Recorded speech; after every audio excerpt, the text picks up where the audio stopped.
అందరికీ నమస్కారం. మన వంట ఛానల్‌కి స్వాగతం. ఈరోజు మనం చేయబోయే ఈ రెసిపీని మీరు బ్రేక్‌ఫాస్ట్‌కి, లంచ్‌కి లేదా డిన్నర్‌లోకి కూడా చేసుకోవచ్చు. దీనికి ఎలాంటి చట్నీ, సాంబార్, కర్రీ ఏమీ అవసరం లేదు. వేడివేడిగా అలానే తినేయొచ్చు. చాలా సింపుల్ అండి. టేస్ట్ అయితే చాలా బాగుంటుంది. ఉదయం టైం లేనప్పుడు కేవలం 10 నిమిషాల్లో ఏదైనా హెల్తీగా టేస్టీగా బ్రేక్‌ఫాస్ట్ చేయాలి అనుకుంటే ఇది పర్ఫెక్ట్ రెసిపీ అండి. మరి దీన్ని ఎలా చేయాలో చూసేద్దాం రండి.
చూసారా ఎంత కలర్ఫుల్గా వచ్చాయి.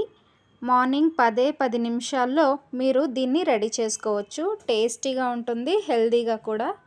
పప్పులు బియ్యం నానబెట్టే పని కూడా లేదు. రోజు తినే ఇడ్లీ, దోశ, ఉప్మా, అటుకులు తిని బోర్ కొడితే ఇలా ట్రై చేయండి. వేడి వేడిగా చట్నీ లేకుండా కూడా తినేయచ్చు. ఉదయం హడావిడిలో తక్కువ టైంలో మీరు ఎలాంటి బ్రేక్ఫాస్ట్ రెసిపీలు చేస్తారో నాకు కమెంట్ చేసి చెప్పండి. ఈ రెసిపీ మీకు నచ్చితే లైక్ చేయండి, మీ ఫ్రెండ్స్కి షేర్ చేయండి, కామెంట్ చేయండి. ఇలాంటి మంచి మంచి కొత్త రెసిపీల కోసం మన విన్నూస్ వంటలు ఛానల్ని సబ్స్క్రైబ్ చేసుకొని పక్కనే ఉన్న బెల్ ఐకాన్ నొక్కడం మర్చిపోకండి. Thank you.